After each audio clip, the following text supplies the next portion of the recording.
This is the final section of Chapter 2, which is Section 5, and it's titled Ratifying the Constitution. And so we have two key terms from this section. The first is federalist, and the second is anti-federalist. And so these two terms are obviously tied together. A federalist is a person who was in favor of the ratification of the proposed Constitution. And as the name suggests, the anti-federalist was a person who opposed the ratification of a proposed Constitution. And as you guys get this slide down, I think it is worth mentioning too the definition of what ratification means. And that just simply means to make it official. And so we've created the Constitution. Now it is we're going through the process of making it an official document. So a little bit of review here. The Articles of Confederation, one of the weaknesses of them was that they could only be changed by a unanimous vote of all 13 states. So all 13 states had to agree, which was extremely difficult to do. And if you get 13 people in a room and try and get them to unanimously agree on something, it would be nearly impossible as well. And so what they quickly decide is to adjust that for the ratification process of the Constitution, because remember, we are not amending the articles, we're completely doing away with them and creating an entirely new document. So the delegates at the Constitutional Convention decide to require only 9 of the 13 states to ratify the Constitution. So not just a majority, because a majority would be 7 states, but a supermajority, 9 of 13, but again, not unanimous. And as I've outlined there in the sub-bullet point, they felt a unanimous vote would be too difficult to achieve, and the articles were being replaced rather than amended. And so what's going to happen now is the Constitution that has been created is going to be sent off to each one of the 13 states, where they are going to decide whether or not they are going to choose to ratify it. And so that takes place on September 18th, 1787. And so what the rest of this section focuses on is that debate within the states. And so you had 2 groups who emerged. We outlined in the vocabulary. The Federalists argued the Articles of Confederation were weak and needed to be replaced. And so the new government they are going to create with the Constitution is going to be stronger. It's going to have more power than the Articles of Confederation did. Alexander Hamilton was a leader amongst the Federalist movement. And then on the other side, you have the anti-federalists who, as we have already outlined, opposed the ratification process. They thought a new central government would be too strong, so they didn't want a repeat of England.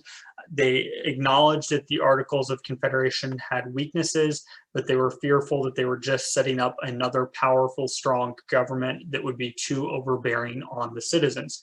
But their biggest gripe kind of dealt with that. They argued the Constitution needed a Bill of Rights to protect the people from a government. And so this Bill of Rights would be a statement of individual rights that applied to all people living in the states.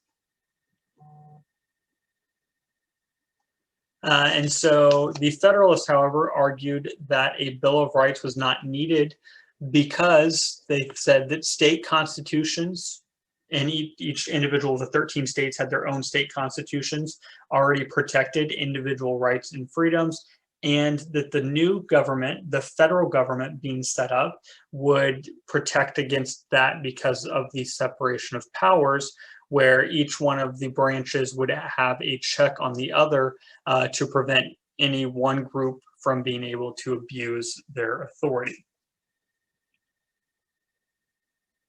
Oh, sorry, one more bullet point there. So the anti-federalist opposition to this was so strong that they did eventually force the Federalists to cave, and the Federalists promised a Bill of Rights once the Constitution was ratified. So instead of start the process over, once the states ratify the Constitution, then we'll add your Bill of Rights.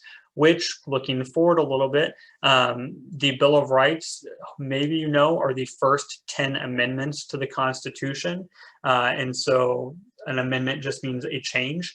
And so the Federalists did follow through with this promise. And once the Constitution was ratified, those 10 Bill of Rights were added or amended to the Constitution. And we'll look at the amendments, I believe, next week or the week after.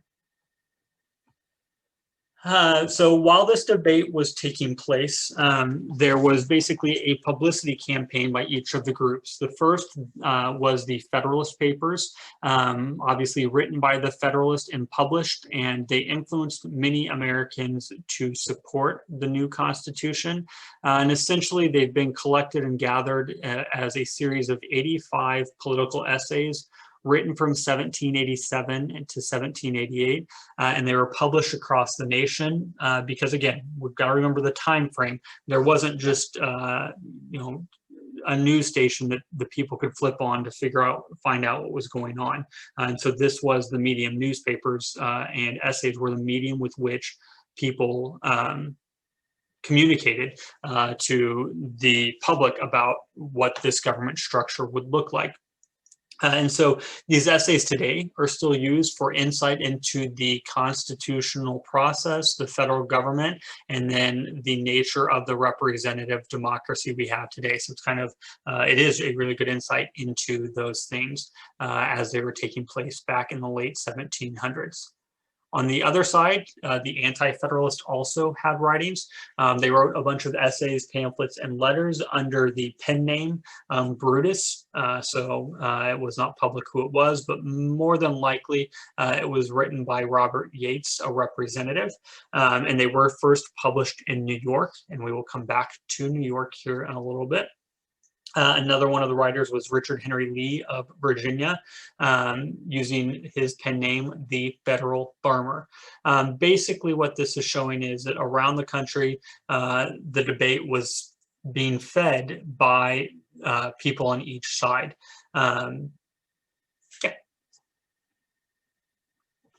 So in some states, they come to an agreement and ratify and agree to this Constitution very quickly. In other states, it is a close and bitter battle.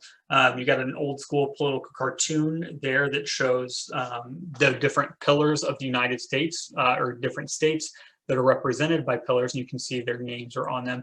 And as you remember, in order for the Constitution to become official, it required ratification by 9 states. And that happens on June 21st, 1788, when New Hampshire is the 9th state to ratify. But the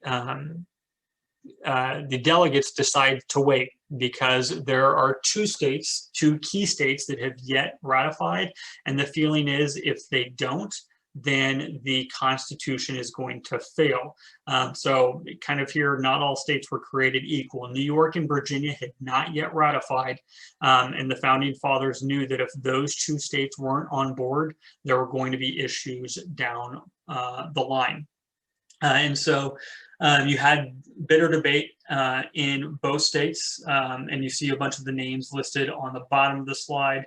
James Madison, George Washington, and Thomas Jefferson supported the Federalists against the Anti-Federalists, who were led by Patrick Henry, James Monroe, and George Mason, all taking place within Virginia. So you've got big names converging on either side of the battle in Virginia.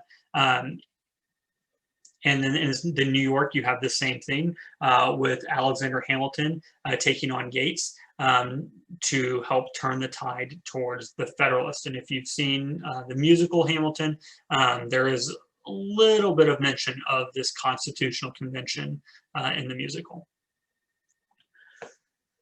So eventually, Virginia and New York do ratify the Constitution, although it's by a narrow vote margin, but we now have 11 states on board, and we've got the two big ones with New York and Virginia. Eventually, all 13 states do ratify, and this is a good little chart here that provides quite a bit of information. You can see the state listed in the first column here, the date of their ratification, so you can see how quickly some did it while others waited much longer.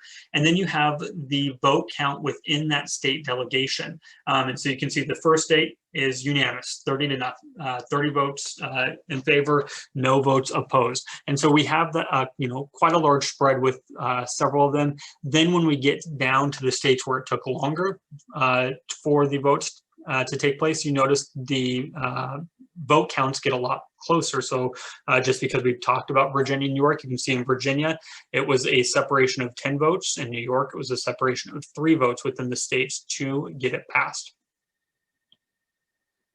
So we now have approved of the Constitution.